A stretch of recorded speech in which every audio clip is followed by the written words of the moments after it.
नमस्कार मित्रों, द स्वदेश में आपका स्वागत है। यहाँ करते हैं हम लोग देश में हो रही राजनीति पर चर्चा।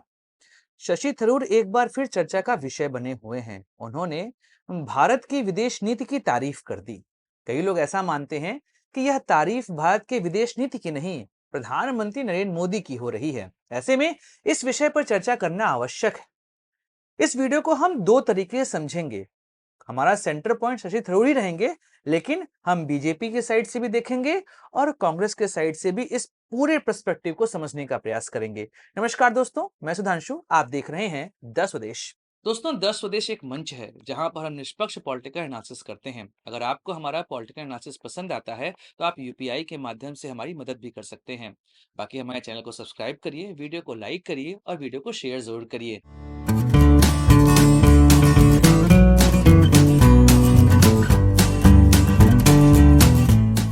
दोस्तों, पहले घटनाक्रम को समझते हैं, फिर आते हैं बीजेपी और कांग्रेस के पर्सपेक्टिव पे। घटनाक्रम यह रहा कि शशि थरूर ने अभी एक स्टेटमेंट दिया। उन्होंने कहा कि 2022 में जब भारत ने अपना रुख स्पष्ट किया था कि वह रूस और यूक्रेन युद्ध के विषय में सोच क्या रहा है, तब मैंने उनकी बहुत आलोचना की थी।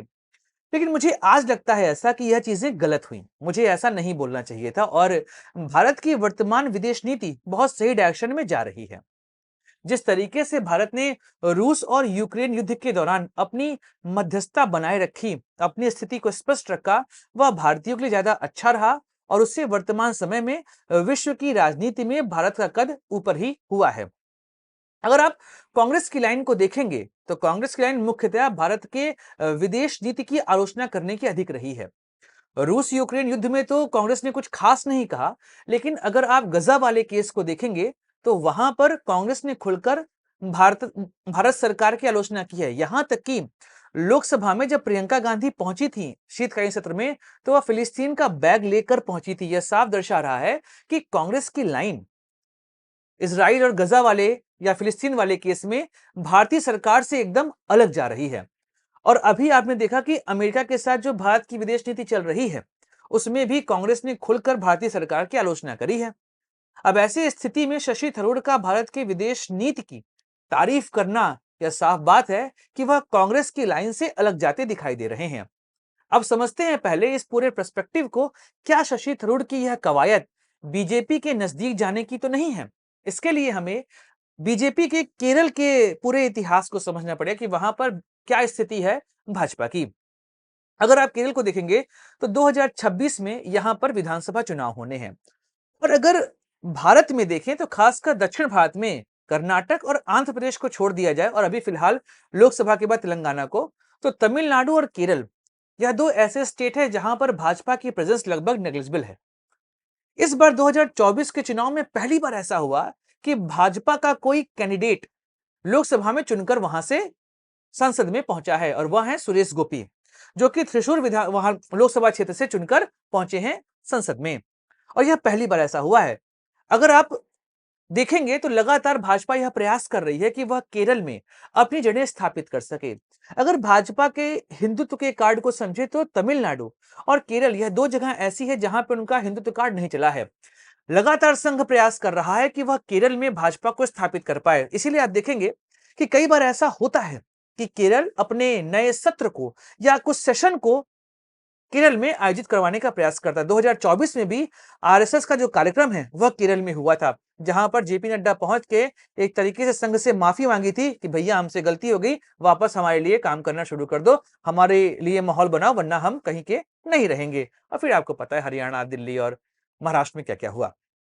तो अब भाजपा के लिए केरल में एक चेहरे की आवश्यकता है, क्योंकि सुरेश गोपी एक बहुत बड़े एक्टर हैं, लेकिन वर्तमान समय में यह मानिए कि वह भाजपा का चेहरा नहीं बन सकते हैं केरल की राजनीति में।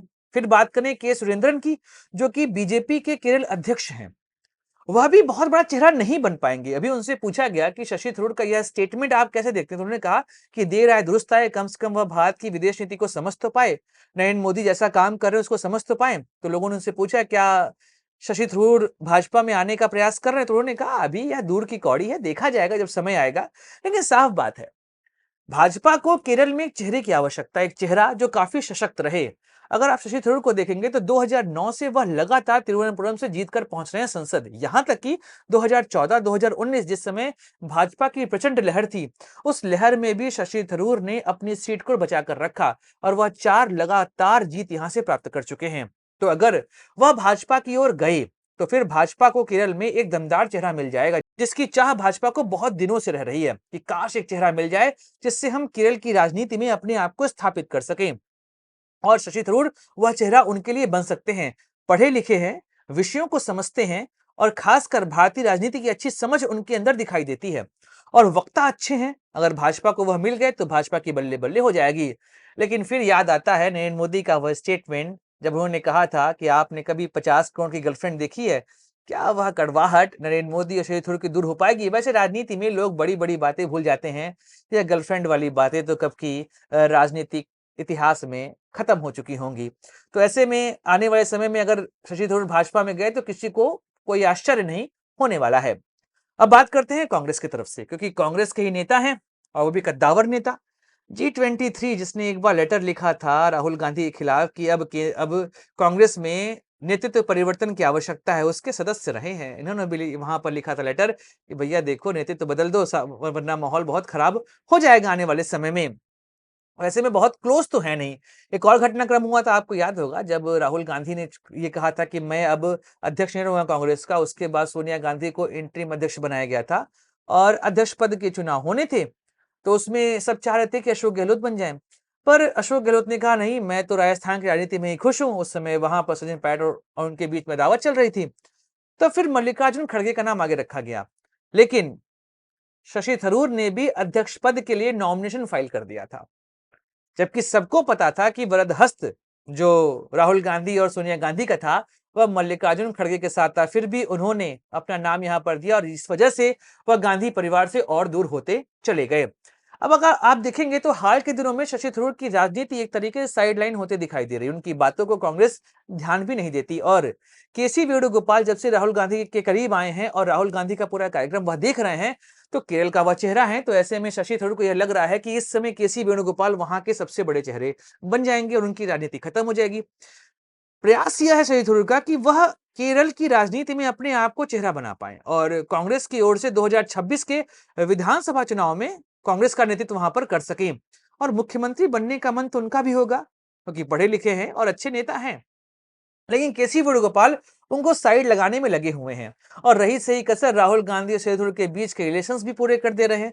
तो यह जो स्टेटमेंट है, इसका परिप्रेक्ष्य यह हो सकता है कि वह यह चाह रहे हो कि केरल में उनका कद थोड़ा बढ़े और कांग्रेस के अंदर वह अपनी बात मनवा पाए। क्योंकि अभी शशि थरूर पहुंचे थे शिवराज सिंह चौहान के बेटे के शादी वाले कार्यक्रम में, राहुल गांधी भी वहां पे उपस्थित थे और मीटिंग में भी वह दिखाई देते हैं। लेकिन वह जो मोहब्बत होनी चाहिए एक नेता और उसके नेतृत्व के बीच में, वह मोहब्बत दिखाई दे नहीं रही है, दूरियां साफ लग रही हैं।